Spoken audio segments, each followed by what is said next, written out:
Dear friends, welcome to ePathshala. I am Dr. Vishal Jadhav, Department of Sociology, Tilak Maharashtra Vidyapeeth.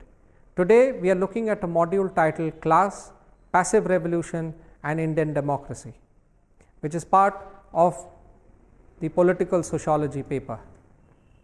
Several Marxist scholars such as Sudipta Kaviraj, Bal Gopal, Pranab Bardhan and Partha Chatterjee have argued that a proper revolution could never take place, that is the working class revolution could never take place in the Indian context because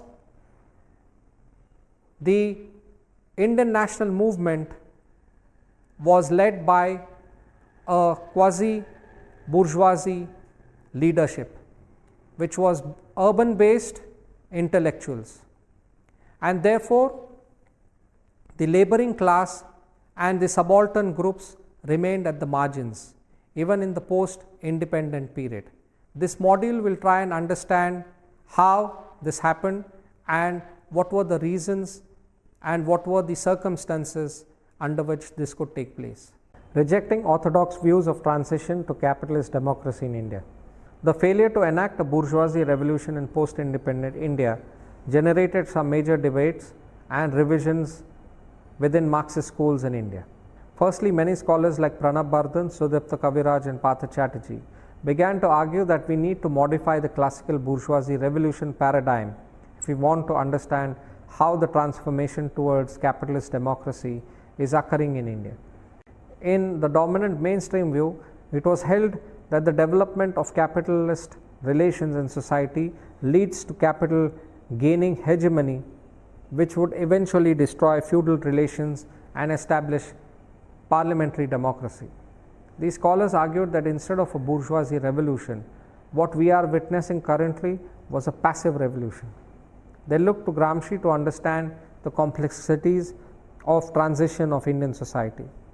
The term passive revolution was popularized by Antonio Gramsci as a situation where one in which the new claimants to power, lacking the social strength to launch a full-scale assault on the old dominant class, opt for a path in which the demands of a new society are satisfied by small doses, legally in a reformist manner, in such a way that the political and economic positions of the old feudal classes are not destroyed. Agrarian reform is avoided, and most important, the popular masses are prevented from going through political experience of a fundamental social transformation. Gramsci imbibed the term with at least two distinguishable and relatively separate meanings.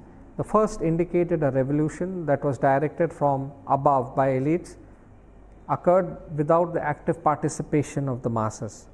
His second conceptual framework described a passive revolution as a long historical process involving a set of gradual molecular change in society. Gramsci treated passive revolution as a blocked dialectic, an exception to the paradigmatic form of bourgeois revolution which he takes to be that of Jacobism. In his term, a passive revolution represented the apparently contradictory concept of a revolution without a revolution. Passive revolution thus seeks to conceptualize processes through which systematic transformations are achieved by non-revolutionary means. It describes the means by which a dominant group maintains hegemony by incorporating forces which potentially threaten its dominance. The state is modernized without undergoing a political revolution or having passed through a revolution without revolution. Those who are disempowered remain so. Contrary to what happens in the real or active revolution, however, in passive revolution no fundamental restructuring of social relations take place. Hence the term passive revolution refers to a political process that is reformist in nature.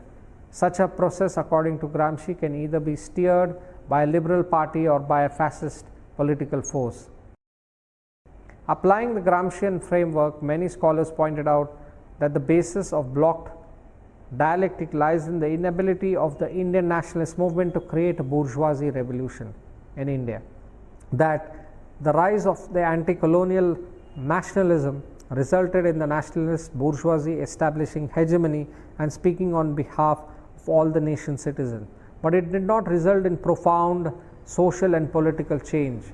Sudipta Kaviraj argues that leading elites created a passive revolution because of the refusal to mobilize the Indian population for a radical program of reform. He notes how, in principle, feudal and conservative resistance could have been overcome if the Indian National Congress or the INC had been willing to encourage popular action by using the levels of mass mobilization already achieved in 1945-47 for the radical purposes in their stated aims.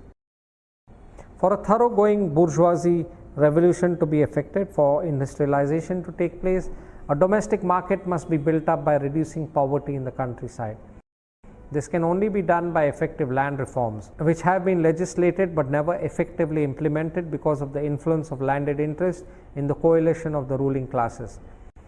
Beyond removing the larger parasitic landlords, land reforms were carried out indifferently, and though the size of the propertied class expanded, land ownership remained largely confined to the local dominant castes.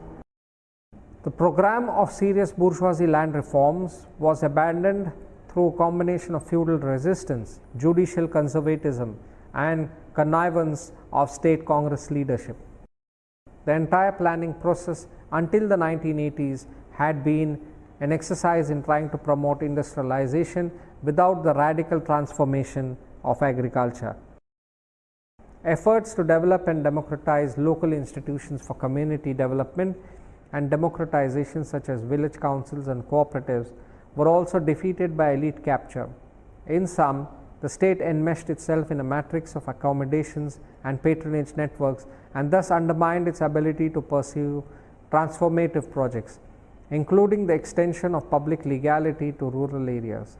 While this mode of engagement of society did provide a basic framework for political order, it failed to build institutionally robust arenas of civic associationalism and severely curtailed both the instrumental and the authoritative efficacy of the state.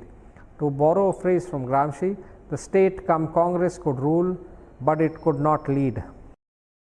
Secondly, there was a rejection of traditional Marxist framework of state studies because it was felt that they tended to reduce politics to societal variables. In general, both earlier liberal and orthodox Marxist theories focused on social determinants of political process like level of economic development and detracting attention from the state, a significant agent in shaping and molding political and social processes. Early Marxist narratives seriously underestimated the significance of the political functions of the state and continued to view the state as merely an expression of class relations rather than a terrain, sometimes an independent actor in the power process. Most Indian scholars were dissatisfied with the structuralist and economist accounts of Indian politics. They wanted to emphasize the constitutive role of the political. It was felt that the persistence of instability since the 1970s could only be explained as a larger problem of political crisis. Sudipta Kaviraj argued that while structuralist analysis was important, this was not enough, and what we needed to look closely at the actual actors and tactics by which reproduction of hegemony of capital is occurring in India. Kaviraj argued that the transition story would also have to be constructed in terms of actual political lead actors, suspending the question of more fundamental causalities for the time being. That it must be also told in terms of governments, parties, tactics, leaders, political movements and similar contingent but irreplaceable elements of political narratives. The capitalist domination over the society is achieved through the practice of governance, which according to Kaviraj refers to a process of actual policy decisions within the apparatuses of the state. Such a control is achieved through a coalitional strategy carried out partly through the state directed process of economic growth, partly through the allocational necessities indicated by the bourgeois democratic political system. Finally, it was felt that there was a need to reject the Eurocentrism of both orthodox Marxism and liberalism, and instead embraced the unique trajectory of modernity in post-colonial societies. Kaviraj formulated modernity as a set of processes that can follow different sequences in different societies and at different historical conjunctures. The unique trajectory could not but affect the character of both democracy and capitalism in different societies. Kaviraj argued that this difference in sequence of modernity was all important to understand the transformations of Indian society and the political crisis afflicting the state.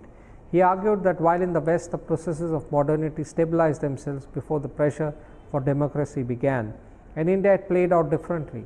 Capitalization emerged first and then democracy arrived in Europe, which was able to cohere around that. But if democracy had predated, it may have hindered or even stopped capitalism. Precisely because Western modernity followed the sequence it did, it could produce both a disciplined labor force steeped in a new productive skilled capitalist work ethic, as well as a body of autonomous self-determining individuals so crucial to the production of the citizen before the onset of democracy.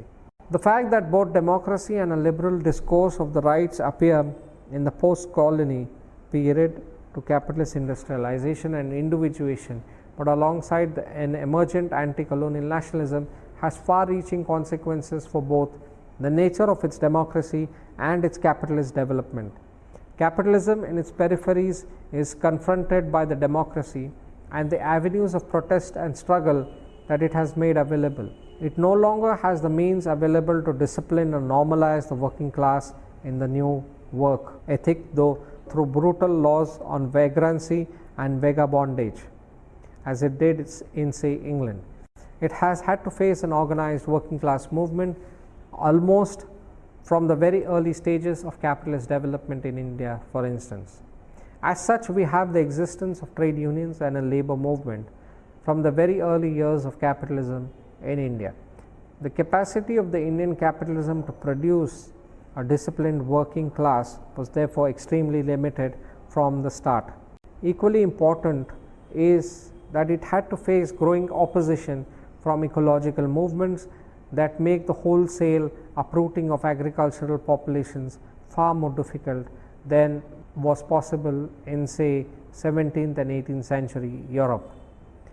As the instances of recent struggle show, its capacity to ruthlessly tear apart from the traditional agricultural communities from the land and throw them into an urban labor market are likewise very limited. Despite 2 centuries of colonial rule and over a century of laws like Land Acquisition Act 1894, India at the beginning of the 21st century remains largely an agricultural country. Characteristic features of Indian passive revolution. The critical Marxist scholars argued that the transition to capitalist democracy in India shows 2 important unique characters. Firstly, they argue that since capital is not hegemonic in society, power is exercised in the form of a coalition consisting of 3 elements: monopoly bourgeoisie, landed elite, and the bureaucratic managerial elite. Thus, the Indian capitalist class exercises its control over society neither through a moral cultural hegemony of the Gramscian type nor a simple coercive strategy on the lines of satellite states of the third world. The nature of class power in Indian society is such that capital is not independently dominant in Indian society and state. Power had to be shared between the dominant classes because no one class had the ability to exercise hegemony on its own. Kaviraj also argued that the nature of the true coalition and not just its composition was also different from traditional Marxist accounts of the ruling coalition. The latter were inadequate because they saw the bureaucratic elite as being too straightforwardly subordinated to the power of the bourgeoisie and saw what was basically a coalitional and bargaining relation as a purely instrumental one. The key point was that the coalition was not an effect or an accidental attribute of dominance which is otherwise adequate. It is its condition. Thus, the contradictions between the interests of the fractions of the ruling classes are as crucial in determining state policy as are the contradictions between the ruling class and the ruled. Some scholars like Kaviraj also argued that despite its weakness, capital exercised the directive function in the coalition. By its nature, it is only truly universalizing element in the ruling bloc. Among the ruling groups, the bourgeoisie alone can develop a coherent, internally flexible development doctrine. Pre-capitalist elements have not had an alternative coherent program to offer.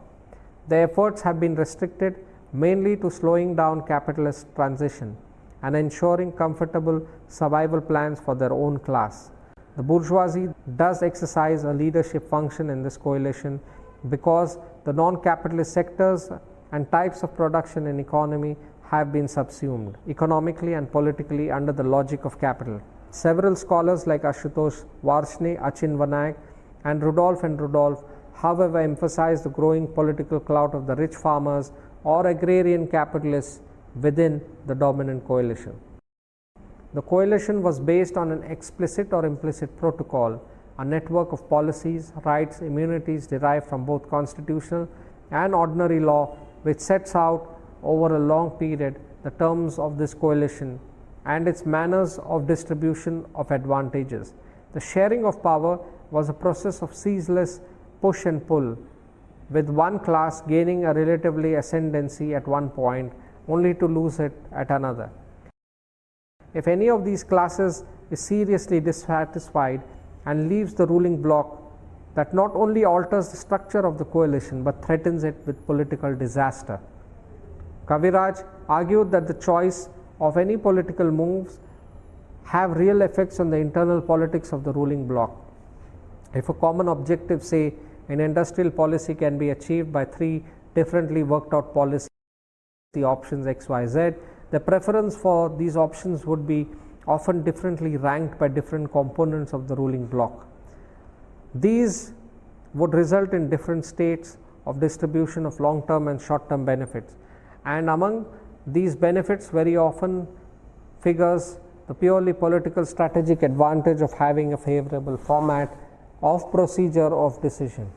Economic plans led to some serious shifts in the internal power distribution of the society, though primarily within the elements of the ruling bloc itself. Thus, for example, insistent requirements of capitalist development under Nehru's regime threatened to infringe that agreement within the protocol of coalition. Nehru's policy initiatives in the late 50s and early 60s led to a double process of polarization in politics. Government initiatives in three interrelated areas: creation of heavy industries in the public sector, increasing reliance on Soviet assistance in their construction, and the pressure from the planning element in government for changes in agrarian sector towards cooperativization led to sharp criticism of the Congress. These Nehruvian policies came under strong fire from a panicking combine of representatives of proprietary classes. Congress industrial policies were interpreted as the thin end of the socialist stick. Land reforms proposals, shamefully mild and solidly bourgeoisie, appeared to the other classes as of coalition as a program of an agrarian revolution from above. The public sector, intended merely to displace the center of control towards the state, was seen as an attack on private enterprise. Grievance against industrial policy and related issues led to the formation of Swatantra Party. But more significant changes happened in the rural political scene. There was a large-scale exodus of farmer support from the Congress and formation of regional farmers' groupings. The second important feature of passive revolution in India was the relative autonomy of the state as a whole from the bourgeois and the landed elite. It is important to see the managerial bureaucratic elites as major participants in the structure and dynamics of political dominance. They do not merely participate in enjoying the fruits of political dominance, but at significant decisional moments play a major strategic and directive role among the dominant classes. Although not bourgeoisie in a direct productive sense, culturally and ideologically it was strongly affiliated to the bourgeoisie order. This class was even Before independence, as some historical works show, the repository of bourgeoisie's political intelligence, working out a theory of development for Indian capitalism, often correcting more intensely selfish objectives of the monopoly elements by giving them a more reformist and universal form. It is not only true that they mediate between the ruling coalition and the other classes, but they mediate crucially between the classes within the ruling coalition themselves. They also provide the theory and the institutional drive for bourgeois rule. Kaviraj argued that the relative autonomy of the Indian state from the ruling classes occurred for two reasons. One, as with other post-colonial societies, the Indian state at independence inherited a vast and well-developed state apparatus, that is the civil and military bureaucracy, which had served the colonial purpose. Thus, the state had the potential to be more than merely an instrument of the ruling class, a potential further enhanced by the fact that colonial policies had resulted in a comparatively weak and unstable bourgeoisie, which is capable of controlling the state apparatus on its own. Another was that since the bourgeoisie is weak and capital resources low, the state was the only agency at independence that could draw together scarce capital resources and invest in basic infrastructural areas which need large initial investment and yield slow profit. Kaviraj argued that capital on its own cannot expand through market transactions and therefore depended on the legitimized directive mechanisms of the state. For in the growth of the late capitalism like the Indian one, the Indian social form of capitalism itself realizes that the state is a historical precondition for much of its economic endeavors and for its political security. The state thus ensured the domination of the bourgeois and helped in capitalist reproduction and to subordinate reproduction of other types of economic relations by imposing on the economy a deliberate order of capitalist planning. Those directive functions that capital cannot perform through the market, either because the market is imperfect or not powerful enough because such tasks cannot be performed by market pressures, the bourgeoisie forms through the legitimized directive mechanisms of the state. Thus, the ruling elite adopted a plan for heavy industrialization and institutional control of capital goods industries through the state sector, a largely untried experiment at the time in the underdeveloped countries. The government policy was aimed at encouraging import substitution, industrialization, quantitative trade restrictions, providing automatically protected domestic markets, and of running a large public sector providing capital goods, intermediate products and artificially low prices. Since the mid-50s, the government also created several public lending institutions, loans from which form the predominant source of private industrial finance. The crisis of the passive revolution process in the 1980s. Increasingly in the 1980s, many critical Marxist scholars felt that the passive revolution in India was in a crisis and beset with deeper contradictions. They argued that this was mainly a result of the crisis of the failure of the state and political parties to manage the contradictions of the ruling class and carry out a transition towards capitalist democracy. This crisis had many dimensions and causes. Firstly, there was an abandonment of state development planning to enact a transition towards capitalist democracy. Orchestration of pressures from both internal and external reaction created a situation in which the Nehruvian plan for a reformist capitalism, with its policies of public sector, state control over resources planning, a relatively anti-imperialist foreign policy, were all renegotiated. Indira Gandhi's government initially gave in to some of these pressures. Its most celebrated collapse being the acceptance of devaluation of the rupee. There was a gradual decline of emphasis on planning and the policy of large public investments. The subsequent regimes after Indira Gandhi also gradually abandoned the element of historical thinking of agrarian transformation as a matter of dispensable luxury and went for what it rationalized to itself as more pragmatic program. It reduced even the planning apparatus entrusted by Nehru with the task of such serious long-term developmental reflection to more short-term accounts, though depending on its statistical ability to turn the poverty of people into the wealth of the nation. Gradually, the government allowed a massive campaign to gain momentum for privatization of industry and other economic activities, reducing public investment, altering the nature of investment where it still existed. Secondly, there was a persistent crisis in center-state relations, resulting in a climate of political instability. Under Indira Gandhi, the regional center situation changed drastically. Increasing pressure was mounted now for regional allocation of heavy industries and other such symbols of regional prestige. The regionalism that threatened to engulf the polity was quite clearly a consequence of the inequities of the capitalist growth process. Governments have been consistently inattentive to regional economic inequality inherited from the colonial period. Capitalist development intensified these imbalances even further. Nowhere is this revealed more than in the internal incompatibility between regional demands, according to Kaviraj. Regionalism in Punjab is essentially an anti-redistributive agitation which insists on retaining and extending the economic advantage of the state, particularly of the farmers, over other states, regions and classes. The Assam agitation presses what are in essence redistributive demands on the central government, and the two kinds of demands are uncomposable. The center also played up regional demands with an incredible short-sightedness. Thirdly, there was an excessive favoring of industrial bourgeois rather than slowly building up capitalist economy. An elaborate scheme of industrial and import licenses were allowed to be turned to the advantage of the industrial and commercial having better connections and better access, have got away with the lion's share in the bureaucratic allocation of the lines, thus preempting capacity creation and sheltering oligopolistic profit.